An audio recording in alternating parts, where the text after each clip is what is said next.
Selamat malam dokter. Baik, di sini saya akan menjelaskan tentang peta konsep dari case ini, di mana di sini anatomi fisiologi dari ginjal, yang mana di sini etiologinya itu karena faktor resiko dapat disebabkan karena genetik, usia, dan pola hidup. Kemudian di sini untuk penyakit yang mendasarinya itu ada diabetes mellitus dan hipertensi, yang mana akan menyebabkan terjadinya kerusakan ginjal, yang mana di sini akan menyebabkan terjadinya pengurangan massa ginjal, menyebabkan terjadinya hipertrofi struktural, menyebabkan terjadinya dan fungsional nefron, sehingga terjadi adaptasi berupa hiperplasi, sehingga terjadi adaptasi berupa hiperplasi, yang mana terjadi peningkatan tekanan kapiler pada aliran darah ke glomerulus. Kemudian sehingga terjadi sklerosis nefron, menyebabkan terjadinya penurunan fungsi nefron progresif, sehingga di sini menyebabkan terjadinya kerusakan glomerulus, menyebabkan terjadinya sehingga terjadi proteinuria, kemudian menyebabkan terjadi hipoalbuminemia, menyebabkan terjadinya penurunan tekanan onkotik sehingga terjadi edema. Selain itu terjadi penurunan sekresi hormon eritropoietin, menyebabkan terjadinya penurunan produksi hemoglobin, menyebabkan terjadinya anemia, sehingga suplai O2-nya ini menurun, menyebabkan terjadinya kelemahan sehingga terjadi intoleransi aktivitas.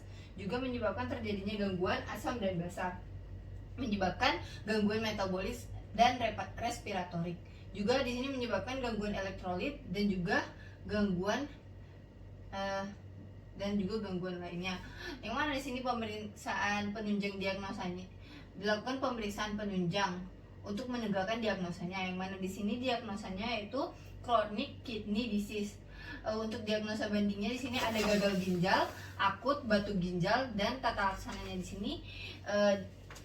Kemudian di sini dilakukan tata laksana dan juga prognosisnya itu baik apabila ditangani dengan benar.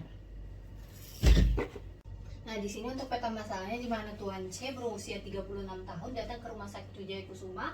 Anamnesisnya itu keluhan utamanya sesak sejak 3 hari yang lalu, RPS-nya itu sesak disertai lemas sejak 1 minggu lalu, berat sejak 3 hari lalu, nafsu makannya menurun sejak 4-5 hari, terakhir mual muntah setiap makan. Volumenya itu 50-100 cc tiap muntah, warnanya kuning berisi makanan. BAB-nya hitam seperti peti sejak sehari lalu, 1 kali di RS sekali sore hari ini. Untuk riwayat penyakit dahulunya mulai mengeluh sejak sesak dan lemas sejak sebulan terakhir jika beraktivitas ini berat saat mau mengangkat beban yang berat.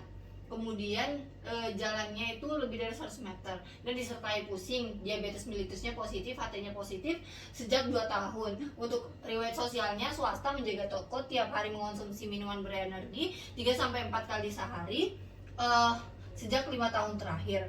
Untuk riwayat penyakit obatnya, mengonsumsi paracetamol saat pusing, DM, HT, minum obat jika butuh dan jarang kontrol. MRS-nya perdarahan dari saluran kencing dan urin bag-nya 50 cc sejak semalam. Untuk pemeriksaan fisiknya, keluhan utamanya sakit sedang, GCS-nya 456, TTV-nya, TD-nya itu 179/108 mmHg, normalnya 99 kali, RR-nya 26 kali per 26 kali, S-nya itu suhunya itu 36,6 derajat Celcius, pasnya 2/10 epigastric pain, berat badannya 75 kg, tinggi badannya 175, BMI-nya 24,4. Keluhannya itu anemis positif, ikterusnya negatif, cyanosis negatif, dyspnea positif, toraknya close, ikterus 2 cm, lateral, MCL kiri simetris, medio basal paru bilateral, abdomennya flat, bunyinya positif, supel, epigastric pain positif, nyeri ketuk, sudut costa vertebral positif, ekstremitas akral hangat, CRT-nya kurang dari 2 detik, pitting edema positif, pretibial bilateral. Kemudian pemeriksaan laboratoriumnya, serum elektrolit yaitu 131. Untuk DL-nya eritrosit 6,7, leukositnya 7,57, HB-nya 20%, trombositnya 191.000, MCV-nya 84,4 fl per mCh, 28,3 PG, diff count-nya 2,6 per 0,1 per 77 per 11,6 per 8,7% per 1%. Normalnya itu 1-3 per 0-1 per 0-5 per 50-65 per 25-35% dan per 4-6%.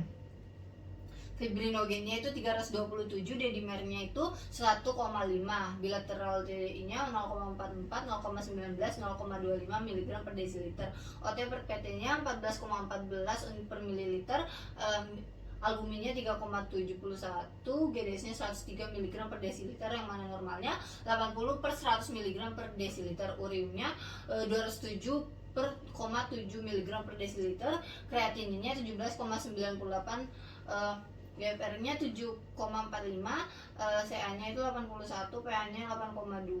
Kesimpulan, metabolic acidosis partially compensated by respiratory alkalosis, asam laktatnya 1,3.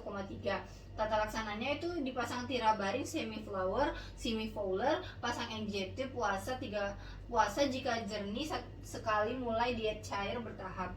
Oksigen pemasangan cairan intravena drip furosemide 20 mg per jam, intravena syringe pump lansoprazole 60 mg, kemudian intravena metoelopramid 3 kali 10 mg, kemudian di sini transfusi PRC. Pasien kemudian dipulangkan dan mendapatkan terapi ketat terkait diabetes mellitus dan HT-nya. Diharuskan cuci darah dalam waktu 6 bulan. Penderita kemudian meninggal dengan uremic lung karena terlambat cuci darah.